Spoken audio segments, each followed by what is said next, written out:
All right, a pretty simple teaching here, um, and yet I guess it's one that isn't necessarily all that widely accepted in the church. Either people flat out reject it, or I think a lot of people just have a hard time believing it because it sounds too good to be true. But it really is true, and this comes directly from the scriptures. I'm talking about the righteousness of God that is something that we can't earn or maintain by ourselves. Now, Paul in Romans 1, he says a very famous verse, this is quoted a lot, for Romans 1:16, "For I am not ashamed of the gospel of Christ, for it is the power of God to salvation for everyone who believes, for the Jew first and also for the Greek."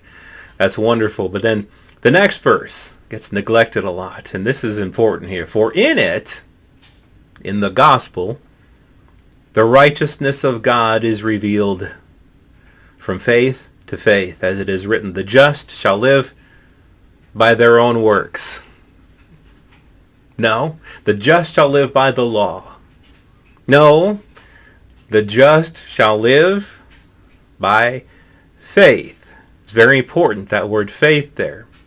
Paul says the law is not of faith. And so in the gospel, the righteousness of God is revealed from faith to faith, not from law, not from our own works, not through what we do. The just shall live by faith. And then Paul goes on after Romans 1:16 and 17. He goes on for a couple of chapters talking about the reason the gospel was needed, the reason the good news was needed. Why was the good news needed? Well, because there was bad news. The bad news was that the wrath of God is revealed from heaven against all ungodliness and unrighteousness of men who suppress the truth and unrighteousness. Paul goes on to talk about all kinds of problems in mankind, all kinds of sins, all kinds of things, all kinds of ungodly and unrighteous behavior.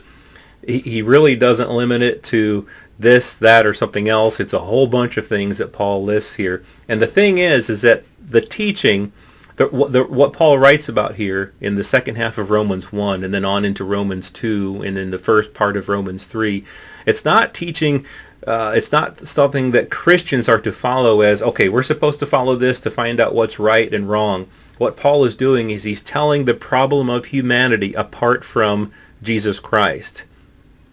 He says all of these things, the ungodliness and unrighteousness of men who suppress the truth and unrighteousness. He goes on to talk about how Israel, the people of Israel, they had the law. But he says, but that doesn't mean you're righteous. Just because you have the law, just because you're a hearer of the law. You see, the Gentiles were not hearers of the law. They were not given the law. Somebody in China would have never heard the law. Somebody in India. The law was given exclusively to the people of Israel. They were the hearers of the law, but yet they weren't doers of the law.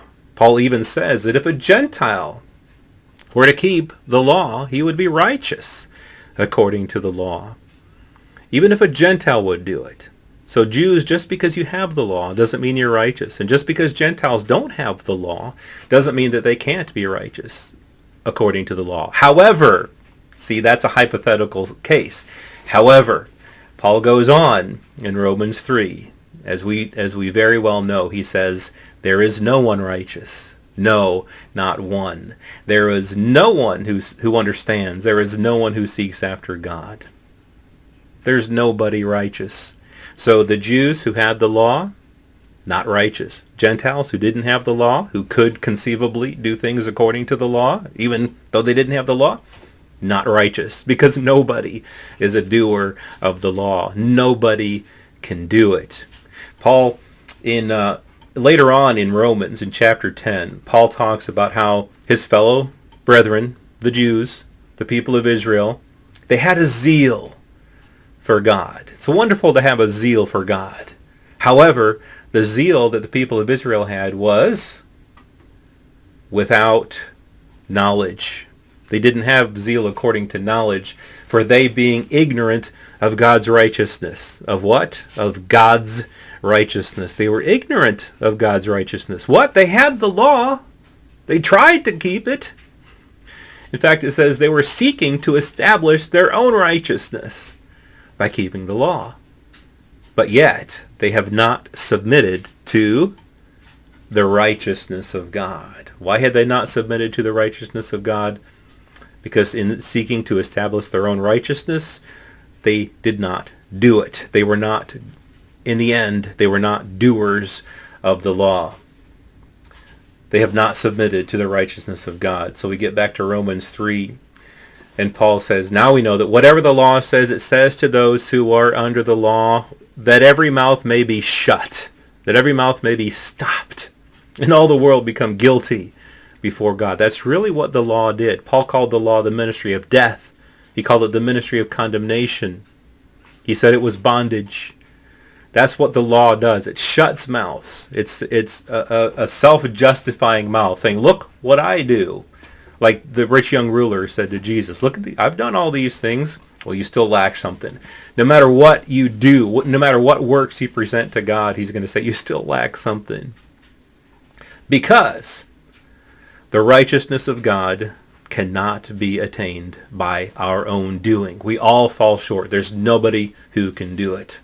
And so, therefore, by the deeds of the law, no flesh will be justified in the sight of God. For by the law is the knowledge of sin. That's really, again, all that the law can do. It shows us what sin is. It makes us guilty. Can't help us at all. But now, Paul says, the righteousness of God through the works of the law is revealed. No. The righteousness of God apart from the law is revealed, being witnessed by the law and the prophets. The law and the prophets, if you go into the Old Testament scriptures, you'll find this written about, witnessed by the law and the prophets. But it couldn't be attained by the law, by the works of the law. It was witnessed there. They told about it, of this righteousness that was to come. Even the righteousness of God through faith in Jesus Christ to all who believe. For there is no difference, for all have sinned and fall short of the glory of God.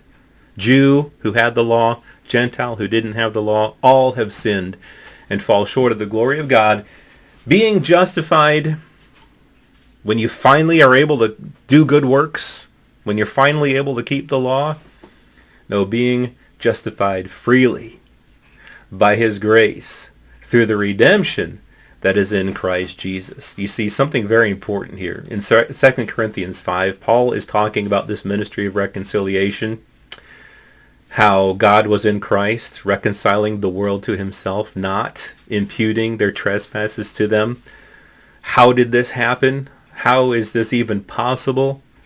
For he made him who knew no sin.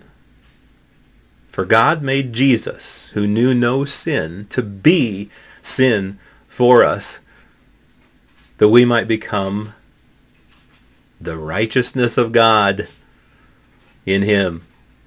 Jesus, who knew no sin, he had never sinned. He knew no sin. He became sin. So we, who have all sinned and fall short of the glory of God, there is no one righteous, no, not one, no one who does good, no one who understands, no one who seeks after God. That's the state of mankind, the ungodliness and the unrighteousness of man. A long list of things, a dirty, long laundry list of things that made us ungodly and unrighteous. We became the righteousness of God in Christ Jesus, even though we had never done a righteous thing in our lives. That's how big the gospel is. That's what the gospel is. And I know a lot of people are afraid of this. They're afraid to teach it. They're afraid to share that righteousness is given freely. I think a lot of people are worried that when people get a hold of this understanding that they're made righteous through nothing that they do, that sin will increase, that they'll just go off and live licentiously and unholy and ungodly lives. Well, you see, that was the problem actually with the law. Paul says in Romans 7 that through the law, sin increased. Unrighteousness increased through the law. Paul says that the law helps people to live right? No, Paul says that the law is the power of sin. Paul says that. The law is the power, the strength of sin. So if you're worried about sin increasing, then quit preaching the law to believers and start preaching the gospel, because in the gospel, the righteousness of God is revealed. It's given to us as a gift. And when people lay a hold of that, imagine how their lives will change for the better when they understand that they are the righteousness of God in Christ Jesus, when they realize their true identity in Jesus Christ, that they are the righteousness of God. A righteous person who knows that he's righteous, who knows that she's righteous, doesn't want to go out and sin. So stop being afraid of God's righteousness. God is not afraid of his own righteousness being given to us as a gift. Trust in Jesus Christ and in his righteousness. It's a gift, something that we can't earn, something that we can't maintain, but something that God has freely and willingly given us.